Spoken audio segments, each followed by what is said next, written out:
everyone. Welcome to the Film for Fans podcast, the podcast from movie fans for movie fans. I am your host, Ryan Dunlevy. That's my co-host, Rob Dunham. It's alive. Yeah. Yes, we are back. We are back. Schedules have been up and down over the last couple of weeks. Last couple of years. There were times where we were more consistent than what we've been recently here. But unfortunately, we don't get the big bucks for this. Yeah. We'll be more consistent once the dough starts. I mean, that's if we got any bucks for it. But we do it for the love of movies. Yes. And you. Yes. Because we love you. The movie fans. Yeah. Yes. So we're gonna have a great show despite Rob's hat. And I mean, it is almost that time of year for me to get excited for a week and be disappointed for several months after that. If you're listening, Rob has a Pittsburgh Steelers hat on. It's unfortunate. Yeah. I'm not ready for the Aaron Rodgers experience. Let's say that. As brief as it might be, we'll see. They've made sure not to give him any competition whatsoever behind him, though. So at least he's playing in a spaceship. Yeah, that's what he thinks the helmet is—a spaceship. But this is thankfully not an Aaron Rodgers podcast. Yes, thank goodness for that. Yes, it is, however, a movie podcast, and we have an excellent show for you. We will cover our usual box office update. We'll cover the surprising amount of not big movies that are coming out this week. We will give you an update on the unusual, weird thing Disney Plus is doing with Hulu. And for our discussion this week, we will answer the question, if you had to watch movies from just 1 year for the rest of your life, what year would you choose? And I think we've got some good ones. Mm-hmm. And we'll conclude with our watch list. All right, Rob, let's get started with the box office. Interesting box office this week. You have 5 movies, only one of which has been out for 3 weeks, which has been unusual for the summer that has been dominated by the bigger movies hanging on for long periods of time. The new number 1 is also a bit of a surprise. Weapons came in number 1, took home $43.5 million for the kind of horror thriller. Number 2 at the box office was Freakier Friday, also in its first week. It did $28.5 million. Fantastic Four First Steps in its third week did 15.7. It was down 59% from week 2, but that seems to be a normal trajectory. $230.6 million so far in 3 weeks for Fantastic Four. The Bad Guys 2 in its second week in the box office did 10.5 million. That was a 51% drop from week 1 to week 2, so pretty standard there. Naked Gun did 8.3 million in week 2. That was a 50% drop. So again, standard there. That one has a 2-week run of 32 million. Bad Guys 2 has a 2-week run of $43 million. Overall, the box office was up 9% this week. So cumulatively, the box office did reasonably well. And you do seem to have a variety of types of movies in the box office this past week, even if none of them were massively huge. What do you make of that? Yeah, that's the thing I'd point out the most, be the variety. We're getting towards the end of the summer, so people are taking their kids to movies. Clearly, by the success of Weapons, people are continue to remain interested in horror/thriller movies. I did not expect that to do that well, though. No, considering, did you see much advertising? Only when I went to horror movies. Yeah, so that's really surprising that it was able to do $43 million. Yeah, I'm surprised at that. You didn't see this one yet, did you? I've not seen it yet. All right. I wasn't sure where it seemed more horror-ish than thriller. So I wasn't, I was looking for something to go to last week and didn't find anything I was particularly interested in going to. And at the time, budget has just been a little limited, so I've not been going the last couple of weeks. Yeah. But is really interesting because that's a good showing for a horror movie. That's a really good showing, especially one that did not have a high marketing budget. And to be able to do that in the summer, even though we're a few weeks past Fantastic Four, a few weeks more past Superman, the idea of a horror movie in the summer pulling up number one for any week, even if it is early August, is pretty impressive. Mm-hmm. I think the Freakier Friday I think that's a pleasing result for that type of movie. Trying to revisit a movie that's 20 some years old. I Mm-hmm. think that's a solid showing for that type of movie at Yeah. $28 million.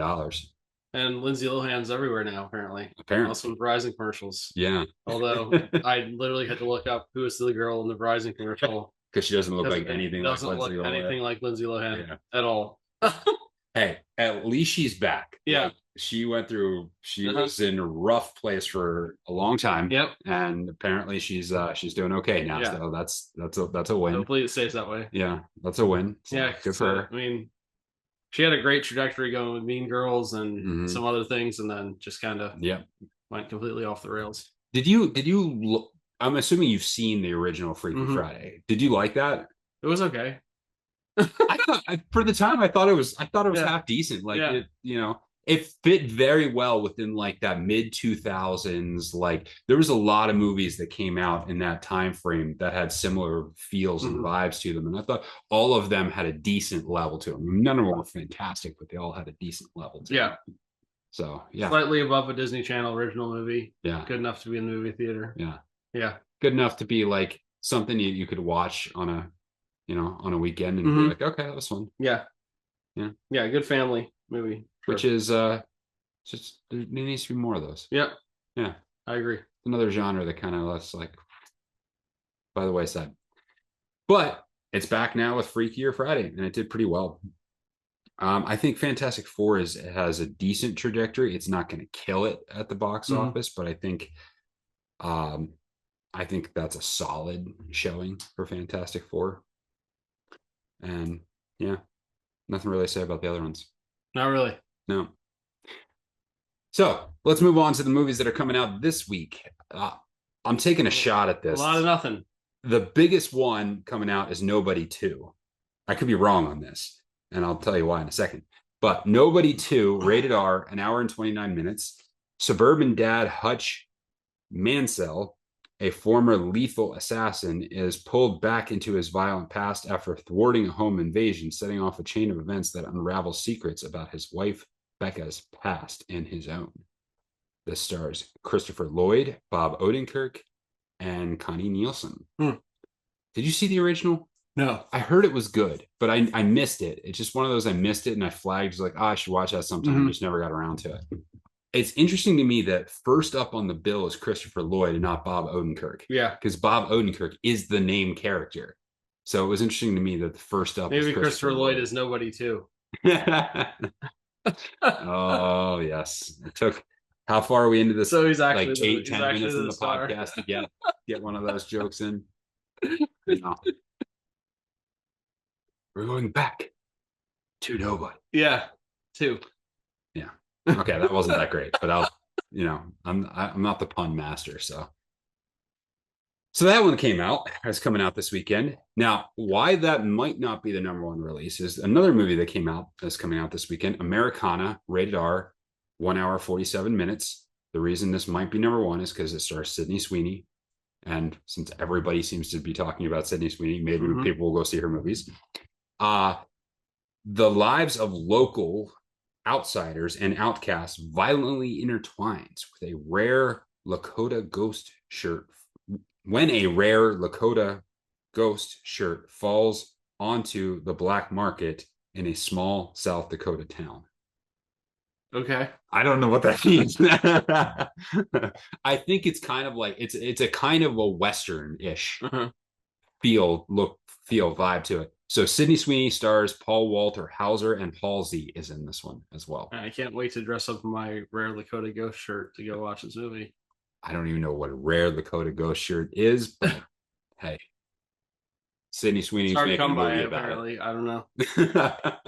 So we'll see if her viral commercial success will translate into a kind of Western-ish film at the box office. I'm guessing it won't, but who knows? Then we have Eli Roth presents Jimmy and Stiggs. Not rated, 1 hour and 30 minutes. A perfect storm of lousy news sees out of work filmmaker Jimmy Lang spiral into a blender, during which he claims to have been abducted by aliens and fears their return. He contacts old friend Stiggs to help him gear up for war. This is written, or it's directed and starring Joe Begos, who I've never heard of. But Sure. I think the rule of thumb here is if you have to put a name in front of it and says it's this person's movie, please come see it, that it's not going to be good. You have to say Eli Roth presents. It means that you feel like your film can stand on its own at all. I don't see any reason to change that assessment. Before we get to another one, there are 3 other movies coming out this week, which we're not going to cover in detail. Shin Godzilla 4K, which I think is a re-release of a previously released Godzilla film that they've upscaled. Okay. You have War 2 and Coolie. Was there a War 1? Presumably. Okay. So those are also coming out. If you are interested in those, you are a deep dive movie fan. Thank you for listening to the podcast. You belong here. You need help. You might also need help. Seek therapy. But they are coming out. They will be in the box office. So if you are looking for them or really just want to check out something random, have at it. However, if you're looking for something nostalgic, may I interest you in Teenage Mutant Ninja Turtles 35th anniversary release. Wow. Yeah. The original Ninja Turtles movies with the guys in suits. That was way too dark for kids who watched the TV show, but we all watched the movie anyway. It's back in theaters all week. So we're getting a whole week release of the 35th anniversary of Teenage Mutant Ninja Turtles. I mean, that's the best thing in the box office. Did you like these movies as a kid? And they were incredibly corny, but also like a little more adult than like the first one was so dark. Yeah. Like it was live action. It wasn't animated. The cartoon was animated. And I remember being like a kid and like watching those movies and liking those movies, but I'm like, they were dark movies as a kid. They were shot dark, especially the first one was shot dark and had like some really, it was a dark movie. Yeah. Shredder. Yeah. Shredder was scary. Shredder was definitely scary. Yeah. The foot soldiers were scary. The turtles were awesome. But even it was like super drama too. Yeah. I guess pretty crazy. Pizza is serious business. Yeah. The second one was far less serious, which included turtles breakdancing with Vanilla Ice. Who among us doesn't love turtles breakdancing with Vanilla Ice? I mean, you have to. Yeah. There's no way around that. I did actually watch the second one, I want to say maybe 2 years ago or something. And I just came away with like the 2 big villains were like these 2 like mutant lizard things. Yeah. Oh, it was so bad. Especially like the ending fights with those, they were so bad. Oh, it was so bad. But it was fun and nostalgic. So great for an 8-year-old. Yeah. If you want nostalgia, Teenage Mutant Ninja Turtles 35th anniversary release in box office this week. And now, one other news item I thought we should cover briefly here, and that is Hulu is going away, but not, but is, but isn't. Explain. I will elaborate. I don't know that I can call what I will be doing explaining. So Disney now fully owns Hulu after buying out the rest of NBC Universal shares this summer. They now fully own Hulu. So now they are moving forward with their plan to phase Hulu out.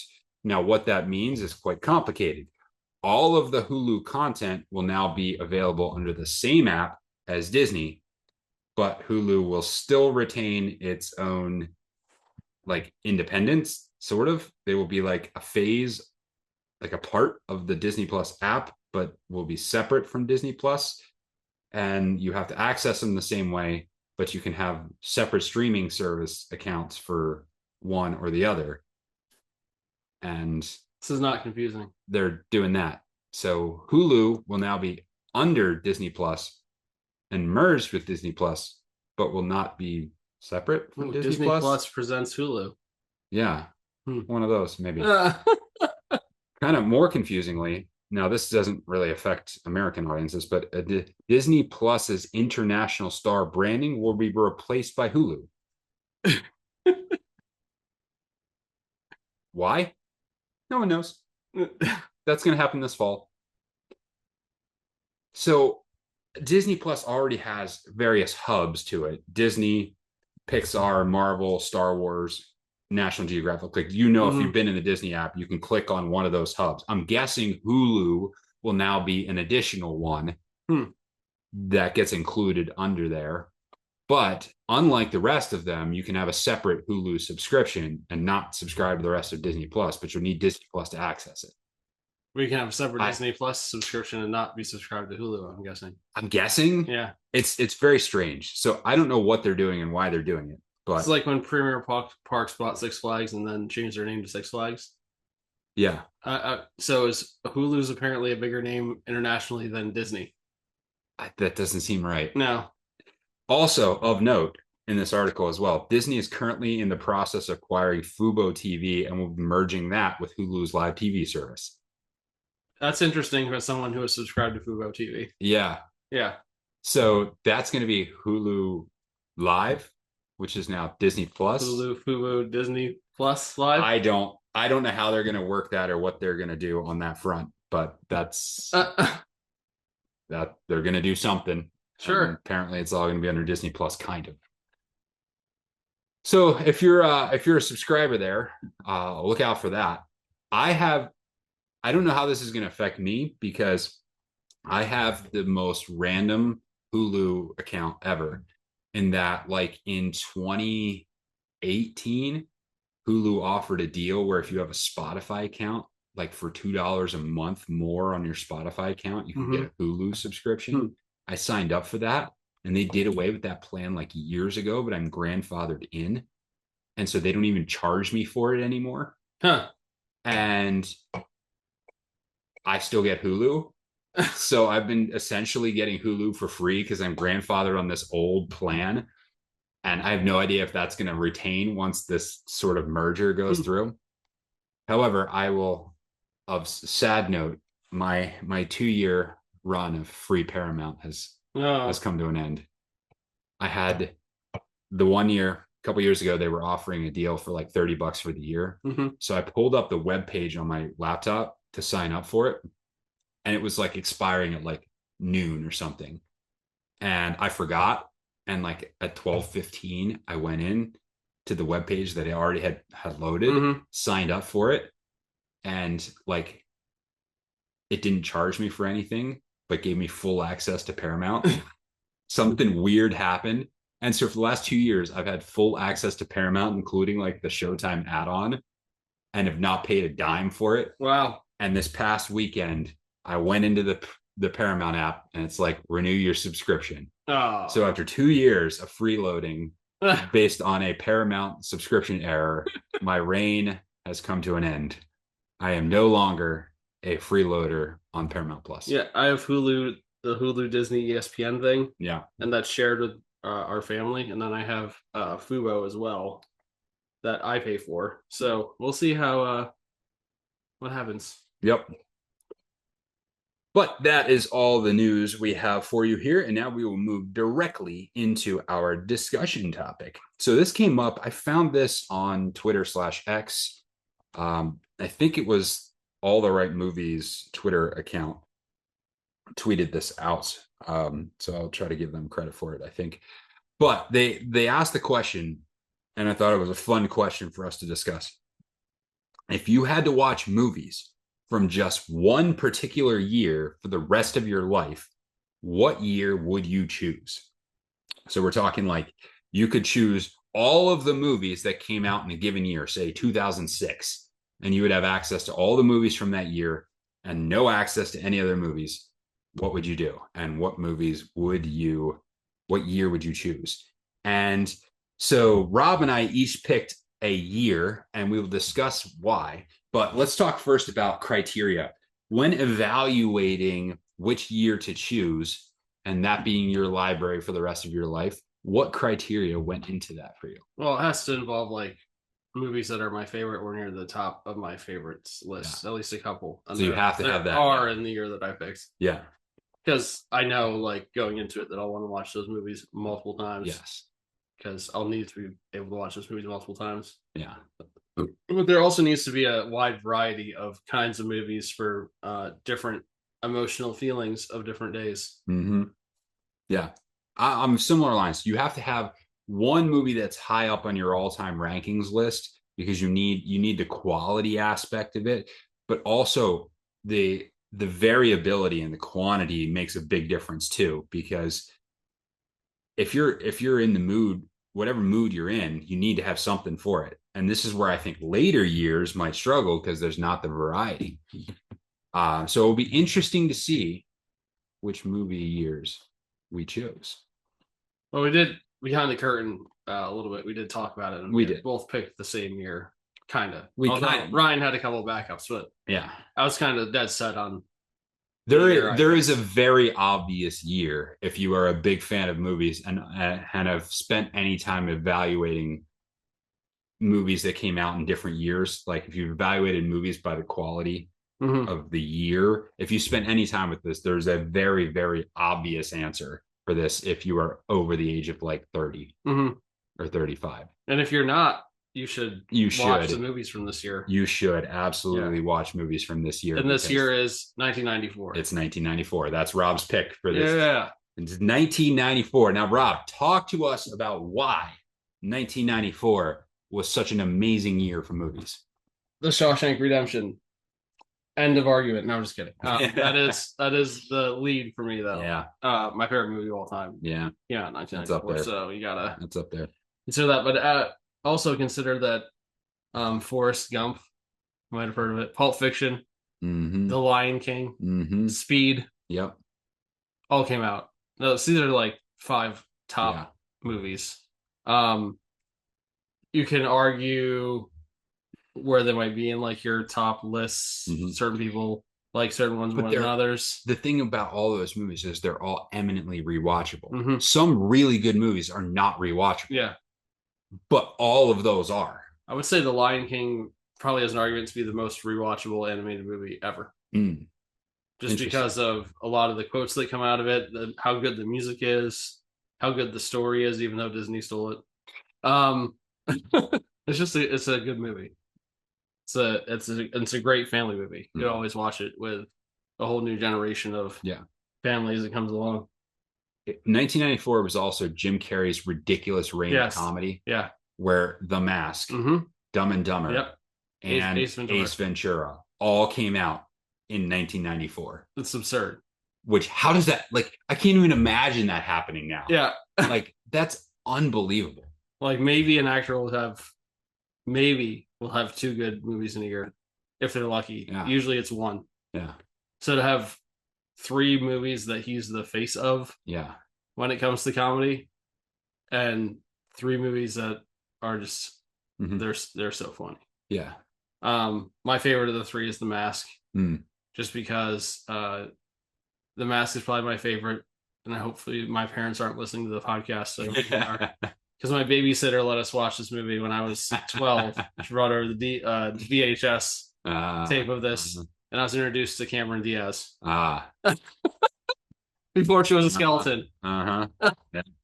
Needless to say, Rob became a fan. Yeah. Yeah. Yeah, that hits right about that time. Yeah. That tracks. And then just the movie itself is absurd. Yeah. But like, I love it. See, I would say Dumb and Dumber of those is my favorite. It's probably my favorite all-time comedy just because it's so ridiculous and so funny and so eminently quotable that it's just, it's one of the most laugh out loud funny movies I've ever seen. So 1994 would have a top 10 all-time movie for me and probably my top comedy of all time. But so The Shawshank Redemption, Pulp Fiction, Forrest Gump, The Lion King, probably all my top 25 somewhere. Probably. I would not have Forrest Gump or The Lion King, but that's just personal preference, not based on quality of the movie. I mean, then on top of that, we have True Lies. True Lies. With Arnold Schwarzenegger. Yeah. We have a very famous independent movie for people who kind of like independent movies more. Leon the Professional, directed by Luc Besson, who directed The Fifth Element. Four Weddings and a Funeral came out in 1994. The original Clerks came out in 1994. Interview with a Vampire came out in 1994. Like Star Trek Generations. Yep. Came out in 1994. The Crow, which is one for me. It's another cult classic. I really like that movie a lot as someone who loves the thriller horror kind of things. The original Stargate movie came out in 1994.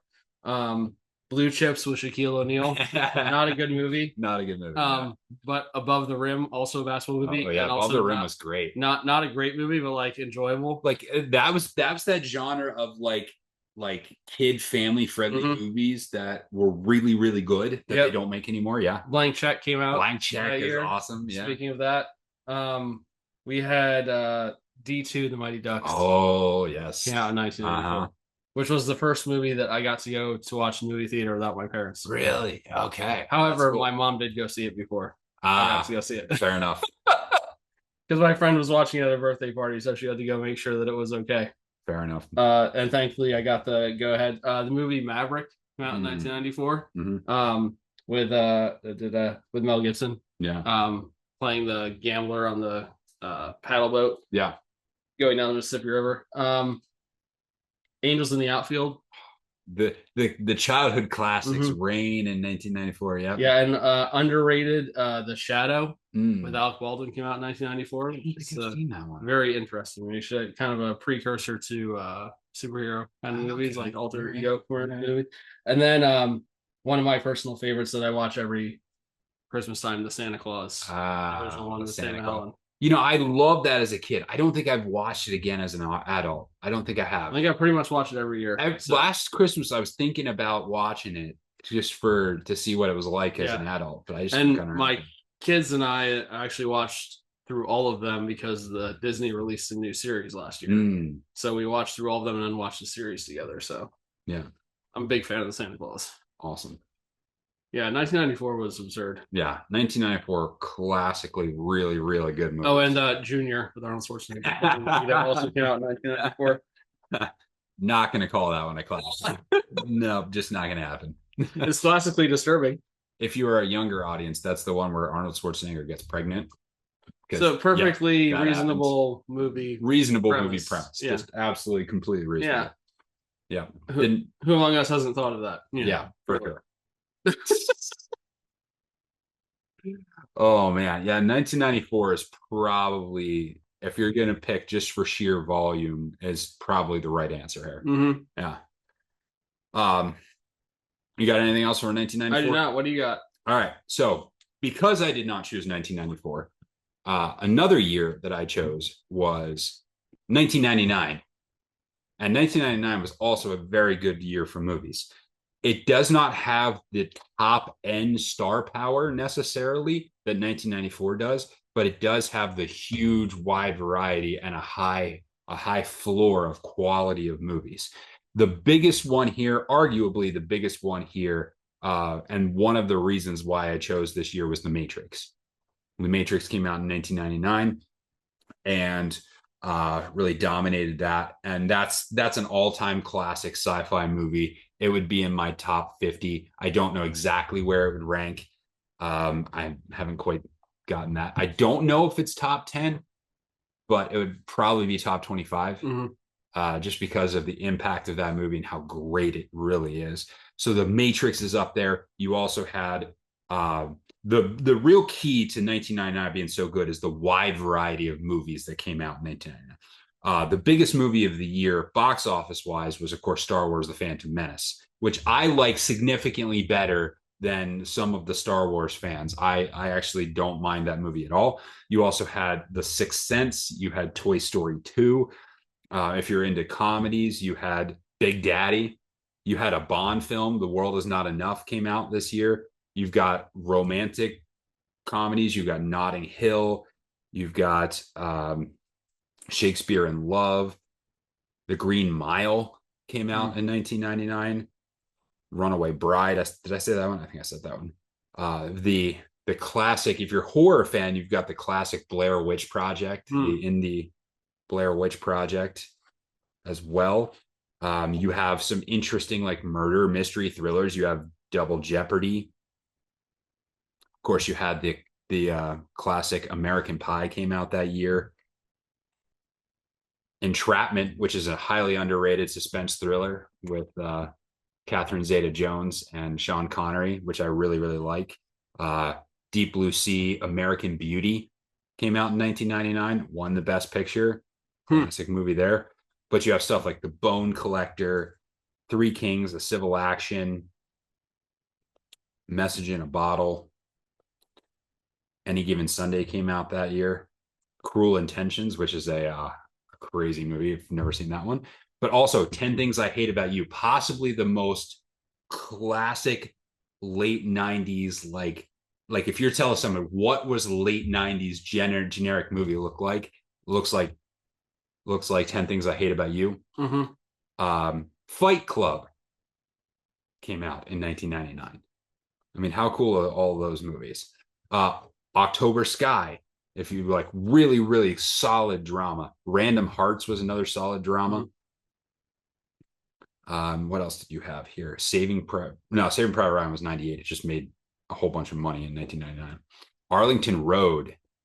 If you've never seen Arlington Road, boy, is there an ending there. Being John Malkovich came out. Just so many good movies. And one underrated one is The 13th Floor. It got no attention because The Matrix completely overshadowed it. But it has a similar vibe of the whole kind of your world is not real type thing. Computer generated animated worlds, those type of things. Office Space, another classic comedy that's still just as relevant today as it was back in 1999. As long as there are offices, it will always be relevant. There will always be relevant. And Star Trek Insurrection. We still have problems with our printer at work, and all I can think about is taking the printer out back and beating it to death with a baseball bat. It's just like there's so many things about that are just so relevant. And so it was a really, really good movie. So a very, very solid year. Like I said, it does not quite have the top end billing of 1994, but the whole way down through, you just see quality movie after quality movie, multiple genres, anything you want to watch. It's just a really good movie. And I feel like analyzing years in movies, there's a reason why we gravitate towards the 90s. And I think The Matrix kind of sums it up. When The Matrix whole premise was society peaked in 1999, and that was the peak of human society. And at the time, everyone kind of laughed at that assertion. Might be more true than what we want to admit. And it might be more true than what we want to admit, especially in the movies. The one thing I'll say that's a negative for that year, and why maybe that's not so true, is that Pierce Brosnan was James Bond. And well, here's the thing. Here's the thing, though. If you compare Pierce Brosnan movies, Bond movies, to the Daniel Craig Bond movies, they certainly don't hold up. Yeah. But Pierce Brosnan and those movies was quintessential 90s action cinema. Like, if you want to know what 90s action movies were like, those Bond films represent that tremendously. And I do think that they had the maybe unfortunate challenge of, in a lot of ways, I look at Pierce Brosnan's Bond movies as they're kind of in between two eras. So they're between the absolute insanity, craziness of the early Bond movies, where people are like spray painting people gold and they're freezing to death. That's gold. To the more serious action driven Bond movies. So like, it seemed like there were parts that they were trying to do both. Yeah. I think I see that most in GoldenEye, but you definitely see it in the other movies too. Well, and you saw, it's like, I watched the last one before Pierce Brosnan like a year or two ago, and it was like, oh my gosh, these things are so needed to be updated by the time he came along.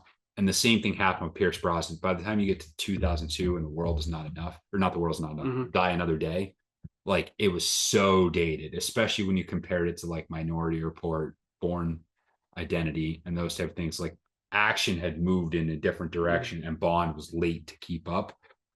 And I think they learned from that a little bit and have done better.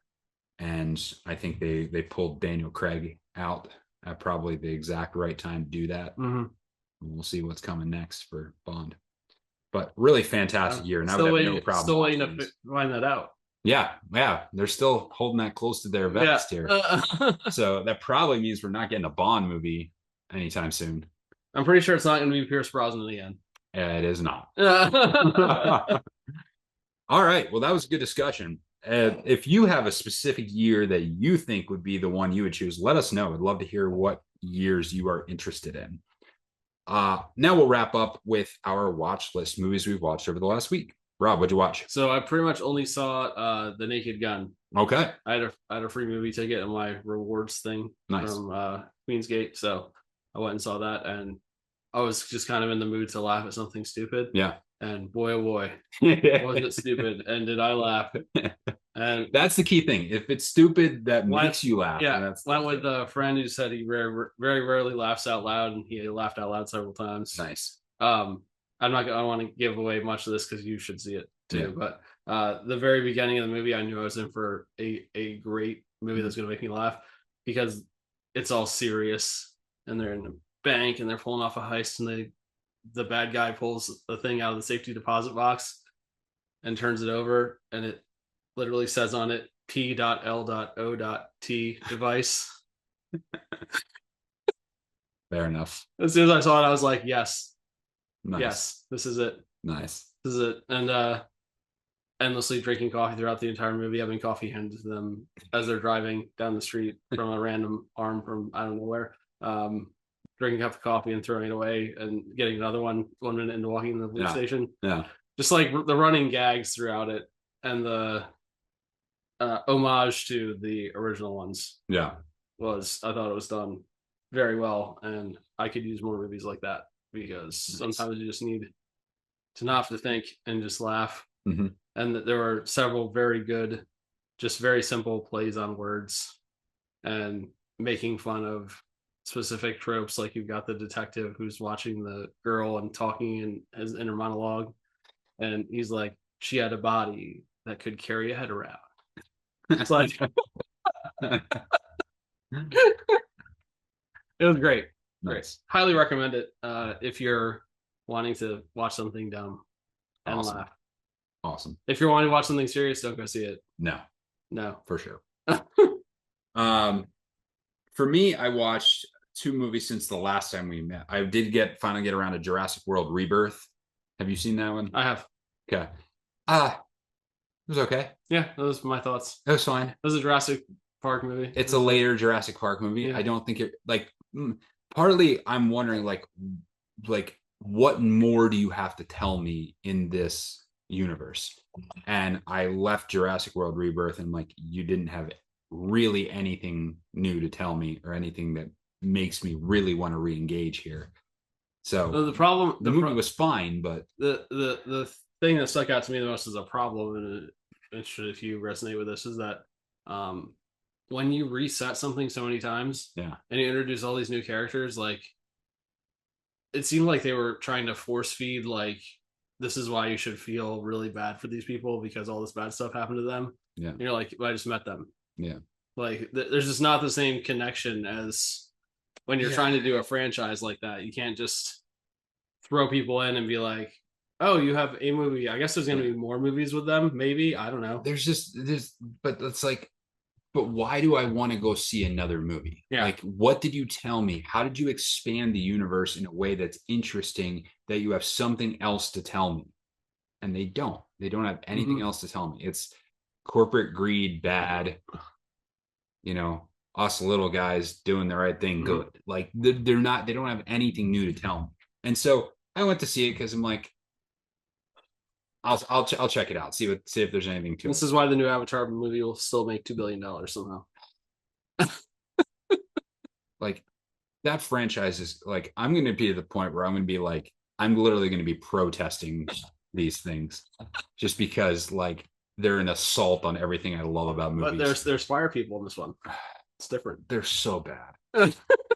They're so bad. It's like, if you talk about all flash and no substance, like I mean, the last one was a very good nature documentary for outer space. I guess. So dumb. I did also rewatch The Amateur, which is now on streaming services. I think I'm trying to blank out if it's on HBO Max or if it's on Prime or something. It's on a streaming service. Sorry that I forgot which one it is, but it's Rami Malek. It's a spy thriller. It's good. It's good. I like it. It tries to be Bourne, but Bourne not in terms of like the main hero is an action guy, but as in the main hero is a tech guy. Born Again. So it's like, what happens if you enter the world of Jason Bourne, but you're the tech guy? And you're trying to semi-do Jason Bourne stuff, but you're the tech guy. Yeah. And I actually really like this film. It's not perfect, but it's entertaining and it's different. And it has some of the spy elements that I like in a good spy. This makes me realize I really, really like to see a Mission Impossible movie from the outlook of Benji. Be interesting. All right. Well, that is all the time we have on today's episode. Thanks for checking out Film for Fans. Make sure you visit filmforfans.com, like, subscribe, tell your friends, and until next time, enjoy the movies.